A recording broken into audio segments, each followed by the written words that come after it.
오늘 본문은 다윗과 사울의 마지막 만남을 소개하는 장입니다.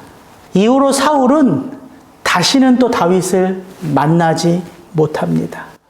그래서 사무엘상 26장이 우리에게는 더 의미가 있는 본문이 아닐까 싶어요. 일평생 다윗 한 사람을 쫓는데 자신의 모든 삶을 내던진 사울 아니었습니까? 이 두 사람의 이 마지막 만남은 도대체 어떤 말들로, 어떤 모습들로 두 사람의 그 인생의 한 페이지를 채워가고 있는가? 또한 하나님은 어떻게 이 두 사람의 만남 속에 간섭하고 계신지 이번 주와 다음 주 두 주에 걸쳐서 함께 은혜를 나누기 원합니다.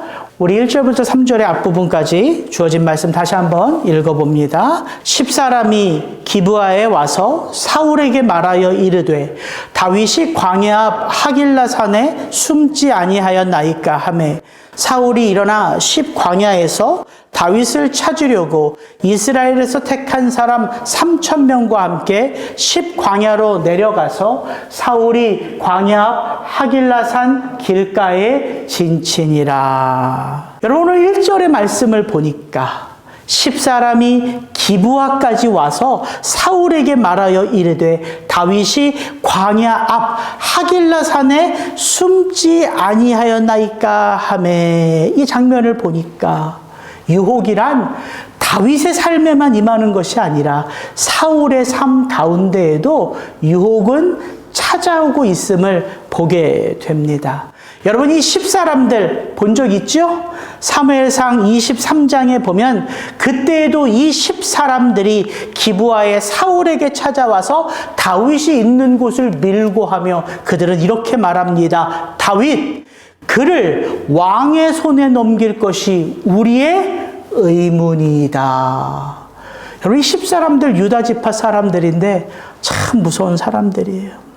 사울은 지금 어떤 장면을 경험한 이후입니까? 그 엔게디 동굴에서 다윗에게 사울이 큰 은혜를 입었죠. 수많은 부하들 앞에서 사울은 소리를 높여 울며 내가 나보다 의롭도다 이렇게 고백했던 사울이었음에도 불구하고 또다시 찾아와 속삭이는 그 유혹의 손길을 사울은 거부할 수 없었던 것이죠. 여러분 이게 유혹입니다. 유혹, 사람 가려서 상황 봐가면서 찾아오는 것이 아닙니다. 누구에게나 찾아오는 유혹이기에 그 유혹 자체를 탓할 수가 없는 것이죠. 하나님 도대체 왜 저에게 이런 유혹을 주십니까? 아니 좀 술자리 피할 수 있게끔, 아니 그 노름자리 피할 수 있게끔, 아니 그 음란한 생각 피할 수 있게끔 하나님 좀 그런 것들 피할 수 있게끔 해주시면 얼마나 좋겠습니까? 이렇게 하나님을 탓할 것이 아니라 여러분 우리가 너무 잘 아는 잠언 4장 23절의 말씀, 모든 지킬 만한 것 중에 더욱 무엇을 지키라? 내 마음을 지키라. 생명의 근원이 이에서 남이니라. 왜 성경은 우리 신앙의 첫걸음이 무엇보다 우리 마음을 지키는 싸움이라 이야기하는지 여러분 그거 곰곰이 생각해 봐야 합니다. 근데 저는 문득 잠언의 말씀을 제 노트에 이렇게 써놓고 한참을 들여다보다가 이런 질문이 떠올랐어요. 도대체 이 마음에 무엇이 담겨져 있길래 잠언 기자는 이렇게 이 마음을 지키라고 하는 것일까? 늘 4장 23절 이 잠언의 말씀은 제가 설교 때마다 자주 띄우는데 도대체 그 마음에 무엇이 담겨져 있기에?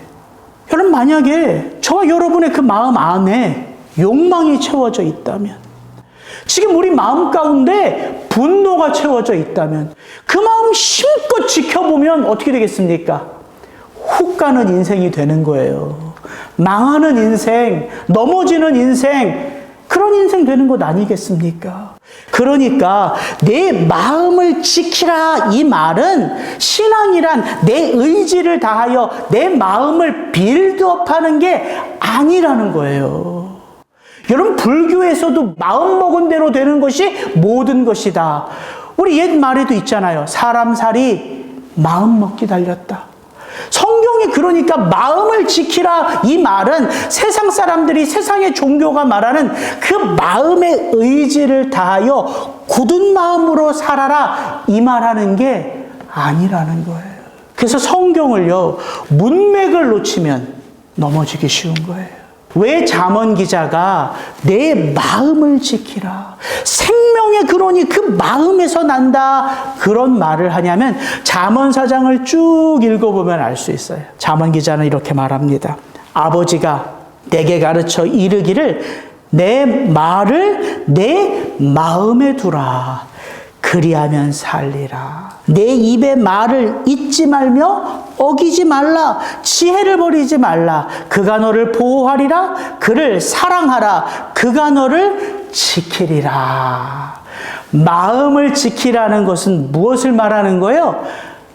내가 너에게 준 말씀, 그 내 마음에 담겨진 그 말씀을 굳게 붙들라는 거예요. 의지를 다하여 이를 악물고 살아가라는 게 아니라 무엇이 먼저여야 해요? 우리 안에, 우리 마음판에 무엇을 채워야 돼요? 변치 않는 하나님의 말씀이에요. 말씀이신 그리스도 예수를 채우는 삶, 여러분, 그게 빠진다면 마음 백날 지켜봐야 욕망을 이루기에 독한 사람밖에 안 되는 거예요. 사울이 그 엔게디 동굴에서 그 다윗을 통해서 하나님의 은혜가 어떻게 내게 흘러오는지를 사울이 체험했어요. 그 3,000명 앞에 눈물을 쏟았다니까요. 체험 중요합니다. 우리 신앙의 큰 동기가 되고요, 전환점이 돼요. 그러나 그 한순간의 체험이 우리의 신앙을 자라게 하는 것은 아니지요. 사울이 엔게디 동굴에서 경험했던 그 한순간의 체험으로는 그의 인격을 바꾸는 성숙은 일어나지 않는다는 거예요. 여러분, 유혹이 끊임없이 우리 인생 가운데 찾아오는 것처럼, 그래서 우리는 끊임없이 말씀 안에서 자라야 돼요. 성숙해져 가야 돼요. 우리에게 시시각각 찾아오는 그 유혹을 견딜 만한 하나님의 사람으로 세워져 가는 것, 이것이 긴 신앙의 여정이라는 것이지요. 그래서 예수님은 말씀하시는 거예요. 사람이 떡으로만 살 것이 아니라 하나님의 입에서 나오는 그 모든 말씀으로 살 것이니라. 왜 예수님이 그 말씀을 먹으라 하는 거예요? 여러분, 먹어야지 살아요. 먹어야지 자라요. 그러니까 신앙에 있어서 체험은 중요해요. 동기가 되어 전환점이 될 수 있어요. 그러나 그 은혜의 체험을 통하여 우리는 꾸준히 끊임없이 말씀과 더불어 살아내는 하나님의 사람이 되어야 된다는 것이지. 사울의 모습은 우리에게 그걸 도전합니다. 우리 3절의 후반절부터 우리 7절까지 같이 한 번 더 읽습니다. 다윗이 광야에 있더니 사울이 자기를 따라 광야로 들어옴을 알고 이에 다윗이 정탐꾼을 보내어 사울이 과연 이른 줄 알고 다윗이 일어나 사울이 진친 곳에 이르러 사울과 넬의 아들 군사령관 아브넬이 머무는 곳을 본즉 사울이 진영 가운데 누웠고 백성은 그를 둘러 진쳤더라. 이에 다윗이 햇사람 아히멜렉과 스루야의 아들 요압의 아우 아비새에게 물어 이르되 누가 나와 더불어 진영에 내려가서 사울에게 이르겠느냐 하니 아비새가 이르되 내가 함께 가겠나이다. 다윗과 아비새가 밤에 그 백성에게 나아가 본즉 사울이 진영 가운데 누워 자고 창은 머리곁 땅에 꽂혀 있고 아브넬과 백성들은 그를 둘러 누웠는지라. 저는 이 다윗의 삶을 찬찬히 묵상해 가면서 인생에게 있어 경험이란 것이, 체험이란 것이 참 얼마나 소중한 것인지 다윗처럼 잘 보여주는 인물이 또 있을까 싶어요. 다윗이 정말 하나님의 사람인 것은 죄가 없음도 아니요, 의지가 강함도 아니요. 그는 자기에게 경험된 그 모든 일들을 통해서 자라가요. 마치 스폰지가 물을 빨아들이듯이 그는 인생의 경험을 통해서 그 하나님의 기뻐하시고 기대하시는 사람으로 자라간다는 거예요. 오늘 우리가 지금 함께 읽은 3절의 후반절부터 7절까지를 보면 이 다윗의 모습 가운데요, 눈에 확 들어오는 것이 있습니다. 여러분, 평소 같으면 사울이 또다시 군사를 이끌고 자신의 무리를 찾는다는 소식을 다윗이 들으면 그가 평소 같으면 어떻게 반응을 했겠습니까? 자기의 그룹들과 함께 빨리 숨을 곳을 찾아 피했겠죠. 아니면 더 이상 피할 곳이 없는 막바지였다면 이게 마지막인가 보다 싶어서 이제는 마지막 사울과의 싸움을 어떻게든 해봐야 되겠죠. 평소 같으면 다윗의 모습이 이랬을 거란 말이에요. 그런데 오늘 본문을 보니까 다윗이요, 결코 서두르지 않습니다. 왜 사울이 이곳에 왔는지, 그의 목적과 의도가 무엇인지 다윗이 하나하나 파악을 하고자 사울의 진영으로 다가가는 것을 보게 됩니다. 이에 다윗이 정탐꾼을 보내어 사울이 이른 줄을 알고 다윗이 일어나 사울이 진친 곳에 이르러 누가 나와 더불어 진영에 내려가서 사울에게 이르겠느냐 하니 다윗과 아비새가 밤에 그 백성에게 나아가 본즉 사울을 비롯하여 모든 군사들이 잠들어 있는 것을 다윗이 보게 되지요. 마치 흥분해 있던 그 400명의 장정들 앞으로 누가 찾아와 엎드리죠? 아비가일이라는 한 여인이 찾아와 그 400명을 막아서잖아요. 그 모든 상황을 꿰뚫어 본 한 여인 아비가일처럼 다윗은 그 3,000명의 군사들 속으로 아비새와 단 둘이 그 적진 진영 깊은 곳으로 들어가고 있다는 거예요. 다윗이 변해가죠. 다윗은 흥분해하지 않습니다. 서두르지 않습니다. 섣부르게 단정짓지 않습니다. 그리고 내가 해야 될 것을 누군가에게 명령하지도 않습니다. 그는 점점 하나님 마음에 합한 지도자의 모습으로 빚어지고 있는 것이지요. 여러분, 우리 각자에게 주어진 삶이 소중한 이유는 저와 여러분에게 허락된 그 삶 속에서만이 누가 빚어지기 때문이에요? 내가 빚어지기 때문이에요. 여러분, 우리가 이 땅을 떠날 때에 하나님 앞에 우리가 무엇을 가져갈 수 있을까요? 여러분, 우리가 쥐고 있는 것, 그 어느 것 하나도 가져갈 수 없어요. 그렇잖아요. 그 어느 것 하나도. 그럼 도대체 하나님 앞에 누가 가서 서는 거예요? 나 자신이에요. 그 말의 의미가 뭘까요? 하나님 앞에 서는 게 나 자신이란 말은 우리가 하나님 앞에 가져갈 수 있는 유일한 하나가 뭐냐면 바로 하나님이 허락하신 그 삶 속에서 빚어진 나 자신만이 하나님 앞에 설 수 있다는 거예요. 그래서 다윗의 인생을 보면서 저는 또 하나의 사건을 경험하며 또 한 사람과의 만남 속에서 여지없이 깨지고 여지없이 배우고 여지없이 성숙해져 가는 그 다윗이 너무나 부럽고 놀랍습니다. 그래서 우리가 하나님의 말씀을 묵상하는 것이구나.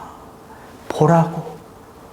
상황이 좋아서 멋진 사람이 빚어지는 게 아니라 우리 각 사람에게 주어진 그 문제, 그 그 상황, 그 가족, 그 사람들을 통해서 하나님은 당신이 뜻하시는 당신의 사람을 여지없이 빚어가시는 하나님이라는 사실을 우리가 볼 수 있다는 사실입니다.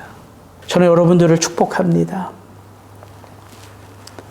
저와 여러분이 다윗의 삶을 계속해서 묵상해 가면서 우리의 미래에 만날 소중한 그 어떤 사람을 기대하는 자가 아니라 우리의 삶 가운데 찾아오는 누구라도 찾아오면 좋아할 그 일들 앞에서 우리가 매달리는 것이 아니라 지금 내게 주어진 이 문제, 지금 내가 위하여 살아가야 할 나의 가족들, 나의 삶 속에 찾아오는 그 만남을 소중하게 여기고 그 만남 속에서 하나님의 뜻을 찾고 하나님의 영광을 드러내는 다윗 같은 하나님의 사람들로 그렇게 빚어져 가시기를 주의 이름으로 축복합니다. 오늘 말씀 8절부터 11절 또 같이 한번 읽어보죠. 아비새가 다윗에게 이르되 하나님이 오늘 당신의 원수를 당신의 손에 넘기셨나이다. 그러므로 청하오니 내가 창으로 그를 찔러서 단번에 땅에 꽂게 하소서. 내가 그를 2번 찌를 것이 없으리이다 하니 다윗이 아비새에게 이르되 죽이지 말라. 누구든지 손을 들어 여호와의 기름 부음 받은 자를 치면 죄가 없겠느냐 하고 다윗이 또 이르되 여호와께서 살아계심을 두고 맹세하노니 여호와께서 그를 치시리니 혹은 죽을 날이 이르거나 또는 전쟁에 나가서 망하리라. 내가 손을 들어 여호와의 기름 부음 받은 자를 치는 것을 여호와께서 금하시나니 너는 그의 머리 곁에 있는 창과 물병만 가지고 가자 하고. 여러분, 사울만 유혹을 받는 것이 아님을 오늘 8절부터 11절은 우리에게 말해주죠. 다윗 역시 가장 가까운 이 위험한 곳에 함께 정탐하러 온 아비새로부터 멈출 수 없는 유혹을 받게 됩니다. 하나님이 오늘 지금 이 순간 사울을 당신에게 넘기셨습니다. 맞습니까? 틀립니까? 맞잖아요. 아니, 사울이 왕으로 다윗 잡으러 왔다 피곤하여 조는 건 이해할 수 있죠. 근데 지금 이 길가, 이 진지에 몇 명이 함께 곤히 잠들어 있어요? 3,000명이. 지금 다윗과 아비새가 소리를 내어 얘기해도 아무도 깨질 않아요. 다윗도 알고 아비새도 알아요. 지금 이건 하나님이 우리에게 사울을 허락하신 거예요. 하나님이 맡겨주신 거란 말이에요. 근데 더 강력한 유혹은 뭐냐면 엔게디 동굴에서처럼 다윗의 부하들이 하나님이 기회를 주셨으니까 다윗 죽이십시오. 이게 아니에요. 오늘 아비새는 뭐라고 말합니까? 다윗에게 죽이라고 말하지 않아요. 말씀만 하십시오. 사울의 피, 행여나 하나님이 내리실 진노의 핏값 누가 받겠습니다? 내가 받겠습니다. 당신이 창을 들어 사울을 죽일 필요 없이 누가 2번도 아니고 1번에 찍어 그 사울을 죽이겠습니다. 누가 고백해요? 아비새가. 이거 치명적인 유혹 아닙니까? 그냥 다윗은 눈만 감으면 돼요. 여러분, 이렇게 유혹이 무서운 거예요. 여러분, 우리에게 다가오는 유혹이요, 점점 약해지는 유혹이 있습니까? 아니요. 유혹은 점점 강해지지요.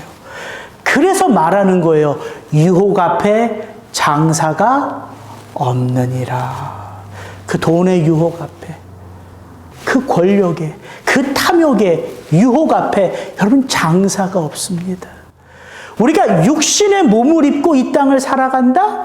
예, 우리의 삶이 곧 유혹이라는 말이에요. 그래서 우리가 주목해서 봐야 될 게 뭐냐면 예수님이 공생의 사역을 시작하면서 첫 번째로 하신 사역이 무엇입니까? 병든 자를 치유하신 거예요? 귀신 들린 자의 귀신을 쫓아내신 겁니까? 사람들을 모아 율법을 가르치셨습니까? 아니에요.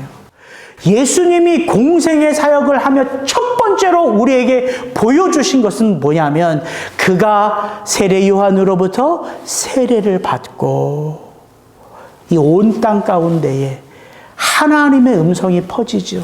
이는 내 사랑하는 아들이요 나를 기쁘시게 하는 자라. 그 선포가 이 땅 가운데 선포된 다음에 성경은 정확하게 말합니다. 성령이 예수를 이끌고 어디로 가서? 광야로 가서 누구에게 시험을 받고 유혹을 받았다? 사탄 마귀에게 시험을 받으셨더라. 예수님은 그 사탄 마귀의 유혹을 이기시고 승리하시고 나서야 비로소 공생의 사역을 시작하셨습니다. 무엇을 의미하는 것일까요? 우리가 육신의 몸을 입고 이 땅을 살아갈 때 우리에게 시시각각 다가오는 유혹, 우리가 준비돼서 이길 수 있는 것이 아니라는 거예요. 그래서 이 말씀이 우리에게 참 도전이 돼요. 요한복음 16장 33절 이것을 너희에게 이르는 것은 너희로 내 안에서 평안을 누리게 하려 함이라. 세상에서는 너희가 환난을 당하나 담대하라. 내가 세상을 이기었노라. 세상을 이기신 분은 예수 그리스도예요. 그가 이제 어디 안에 거하세요? 우리 안에 거하세요. 그가 우리 안에 우리와 함께 하심으로 이제 누가 세상을 이길 수 있어요? 내가. 왜요? 내가 잘 준비되어서요? 아니요. 그래서는 세상 못 이긴다니까요. 그래서 요한일서의 사도 요한은 이 말씀을 이렇게 받는 거예요. 세상을 이기는 것은 믿음이니라. 너희 안에 함께 하시는 그 예수 그리스도를 믿음으로 말미암아 고난 속에서도 환난 가운데서도 우리는 주눅들어 이 세상을 살아가는 자가 아니라 믿음으로 세상을 이기는 하나님의 사람으로 이 세상 가운데 우뚝 서는 거예요. 그래서 말씀을 채우는 거예요. 여러분 다윗이 그 치명적인 아비새의 유혹을 어떻게 이겼는가? 9절 10절 같이 한번 읽습니다. 죽이지 말라. 누구든지 손을 들어 여호와의 기름 부음 받은 자를 치면 죄가 없겠느냐 하고 여호와께서 그를 치시리니 혹은 죽을 날이 이르거나 또는 전쟁에 나가서 망하리라. 다윗은요 엔게디 동굴에서도 지금 이 길가 한복판에서도 동일한 말을 합니다. 여호와께서 기름 부으신 자를 치는 것은 누가 원하지 않는 것이다? 여호와께서 원하지 않는 것이다. 다윗의 마음에요. 그 말씀이 새겨져 있는 거예요. 그래서 요동하지 않는 거예요. 사울이요 아무리 은혜를 체험해도요 그 마음의 중심에 여호와의 말씀이 채워져 있지 않고요 다윗에 대한 적개심이 여전히 남아있기에 누가 가서 훅 하고 사울 흔들면요 넘어지기 십상인 거예요. 여러분 날마다 말씀을 묵상하는 것이 언제 그 능력이 나타나요? 바람이 불고 비가 오고 강수가 치면 여러분 그때 나타나요. 평안할 때 좋은 일이 일어날 때 나타나지 않고요. 내 안에 무엇이 채워져 있는가는 환난과 고난과 아픔 속에서 드러나는 하나님의 방법이라고요. 그래서 하나님이 테스트하시는 거예요. 과연 우리가 이 인생을 살아가면서 무엇을 채우며 살아가고 있는지. 다윗은 너무나 분명히 알았어요. 하나님이 기뻐하시는 하나님의 뜻이 있다는 거예요. 그 뜻이 다윗의 마음에 채워져 있어요. 그래서 그가 어떤 일을 경험하면, 그가 누군가를 통해서 하나님을 만나면 다윗은 꼭 그것을요 기록으로 남겨요. 그게 뭐예요? 다윗의 시편. 다윗이 부른 노래가 하나님의 말씀으로 우리에게 주어져 있어요. 왜? 이 땅에서 내가 부를 것은 바로 이 노래임을 하나님이 알려주시는 거죠. 그래서 여러분 곤고할 때에 시편 펴면요 위로가 밀려옵니다. 그 안에 눈물이 있고 그 안에 아픔이 있고 그 안에 곤고함이 있지만 그 안에 하나님의 위로가 있거든요. 그 위로가 우리의 삶을 다시 일으켜 세운다고요. 말뿐인 하나님 아무 능력도 없습니다. 우리의 삶에서 체험하는 하나님만이 우리의 삶의 능력이에요. 다윗이 있는 그 자리에 인간의 욕망이 가득한 사람들이 모인 곳에 다윗 한 사람으로 말미암아 사람의 그 갖가지 뜻이 드러나는 게 아니라 오직 한 분 하나님의 뜻이 드러나고 있어요. 여호와는 당신이 기름 부으신 자를 치는 것을 원치 아니하노라. 다윗이 있는 곳에 하나님의 뜻이 드러나고요. 다윗이 있는 곳에 하나님의 자비와 긍휼하심이 다윗 한 사람으로 말미암아 그 땅을 덮는다고요. 다윗이 말합니다. 아니다. 네가 죽이든 내가 죽이든 그 죄가 없겠느냐. 우리 무엇만 취하여 돌아가자. 땅에 꽂혀져 있는 사울의 창과 그가 마시는 그 물병을 취하여 돌아가자. 여러분 그게 뭘 의미할까요? 그냥 다윗이 조용히 왔다가 조용히 사라지면 되잖아요. 있는 듯 없는 듯 온 듯 안 온 듯. 그게 우리가 이 세상에서 할 게 아니에요. 여러분 우리의 믿음은 세상 가운데 드러나야 돼요? 감추어져야 해요? 드러나야 되잖아요. 우리가 이 세상 가운데 드러낼 것은 믿음인데 오늘 다윗은 그 믿음을 어떻게 보여지냐면 사울 네 생명이 사실은 누구에게 있다? 나에게 있다. 그러나 나는 내 생명을 취하지 않는다. 하나님이 너를 기름 부으셨기에 내가 너에게 보여줄 것은 무엇이다? 하나님의 자비와 긍휼. 그걸 사울도 사울의 백성들도 알아야 하기에 사울의 생명 같은 그 창, 사울의 생명 같은 그 물병 그것을 취하여 돌아가는 거예요. 여러분 우리가 이 땅을 살아가면서 할 수 있는 것은 딱 두 가지예요. 우리가 아무리 서둘러도요. 우리가 아무리 하나님께 매달려도요. 하나님의 뜻은 언제 일어난다? 하나님의 때에 일어난다. 첫째, 우리가 할 거 기다리는 거예요. 그래서 기다릴 수 있는 은혜를 달라고 기도하는 거예요. 둘째, 하나님의 마음을 드러내는 거예요. 그 마음은 자비와 긍휼이에요. 다윗이 그걸 알아요. 내가 할 수 있는 일이 있고 하나님이 하셔야 할 몫이 있음을 아는 것. 여러분 그것이 신앙인의 참 모습입니다. 오늘 말씀 12절 마지막으로 읽고 정리할게요. 다윗이 사울의 머리 곁에서 창과 물병을 가지고 떠나가되 아무도 보거나 눈치채지 못하고 깨어있는 사람도 없었으니 이는 여호와께서 그들을 깊이 잠들게 하셨으므로 그들이 다 잠들어 있었기 때문이었더라. 저는 오늘 사무엘상 26장 1절부터 12절을 쭉 읽으면서 딱 한 절이 제 마음에 들어왔는데 어디가 들어왔냐면 사무엘서 기자의 이 한 줄 논평이에요. 논평. 이는 여호와께서 그들을 깊이 잠들게 하셨으므로 그들이 다 잠들어 있었기 때문이었더라. 요 한 줄 논평이요. 그냥 논평이에요. 이게 근데 제 마음에 그렇게 들어오더라고요. 이 사무엘서 기자가요. 지금 다윗이나 아비새에게 지금 이 상황을 말해주는 것처럼 제게 들려오지 않았기 때문이에요. 지금 이 사무엘서 기자의 한 줄 논평은 누구를 위하여 주신 말씀처럼 들려왔냐면 오늘 이 땅을 살아가는 저와 여러분 성도, 우리를 위하여 마치 이 모든 대목을 다시 한번 설명해 주는 것처럼 다가오더라고요. 형우가 여전히 믿음으로 사는 거 힘들지?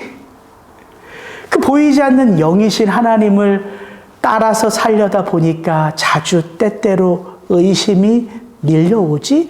마치 이렇게 제 마음속에 있는 것들을 성령께서 아시는 것처럼 이 말씀으로 저에게 이렇게 도전하시더라고요. 그래서 영우가 내가 한마디 해줄게. 잘 봐. 하나님이 지금 이 모든 상황을 주장하고 계셔. 사무엘서 기자가 이렇게 한 줄 논평으로 쓰지 않아도 이 이야기를 읽어보면 하나님이 간섭하시는 거 우리가 다 알잖아요. 근데 들려준다고요. 우리의 귀에, 우리의 마음에. 하나님을 사랑하는 자, 곧 그 뜻 가운데 살아가는 모든 자들에게는 하나님이 합력하여 선을 이루신다는 사실은 그냥 때가 되면 되겠지. 그냥 인생 살다 보면 어떻게 되겠지가 아니라 사실은 누가 지금 내 삶의 현장 한복판에 함께하고 계신 거예요? 여호와 하나님. 뭐라고 하는 것 같아요? 형우가 잘 봐. 죽은 자를 살리시는 분도 하나님이세요. 그래서 십자가에 죽으신 예수 그리스도를 하나님이 부활의 능력으로 일으켜 세우셨습니다. 여러분, 죽은 자를 살리시는 하나님은 산 자도 마치 죽은 것 같이 잠들게 하실 수 있다는 거예요. 이 하나님의 역사가요, 저와 여러분의 삶의 자리, 그 한복판에 함께하고 있습니다. 오늘 이 한 문장, 여호와께서 그들을 깊이 잠들게 하셨으므로, 여기에 쓰인 히브리어가 성경 구약에요 몇 군데 쓰였습니다. 가장 먼저 어디에 쓰였냐면요, 하나님이 아담을 재우시고 그 아담의 몸에서 갈비뼈를 취하여 누구를 만드시죠? 하와를 만드실 때 바로 이 단어를 써요. 하나님이 그렇게 아담을 죽은 것처럼 잠들게 하신 거예요. 또 이 단어가요, 창세기 15장에 여기에도 쓰여요. 하나님이 아브라함과 언약을 맺으실 때, 성경에 보면 초저녁에 하나님이 아브라함을 깊이 잠들게 하십니다. 그리고 타는 횃불이요, 그 아브라함이 쪼개놓은 고기 사이로 타는 횃불이 지나가죠. 하나님이세요. 그렇게 하나님은요, 이 땅 가운데 우리와 함께 하시며 드러나셔야 할 때 당신을 드러내어 주신다는 거예요. 그런데 우리에게는 어떻게 말씀하시냐면, 그 아버지가 드러날 것을 이제는 구하고 기대하고 그때만을 바라볼 필요가 없다는 거예요. 왜? 말씀이신 그 하나님이 이제는 어디에 거하시기에? 우리의 마음 한복판에. 말씀이 육신이 되어 우리 가운데 거하심에 우리가 그의 영광을 보니 아버지의 독생자의 영광이요 은혜와 진리가 충만하더라. 예, 예수 그리스도가 이제는 저와 여러분의 삶 가운데에 장막을 펴시고 우리와 함께 하세요. 그러면서 우리의 믿음을 빚어가시는데 어떻게 빚어가시는가? 사도 바울은 고린도서의 말씀을 통하여 우리에게 이렇게 도전하죠. 함께 있습니다.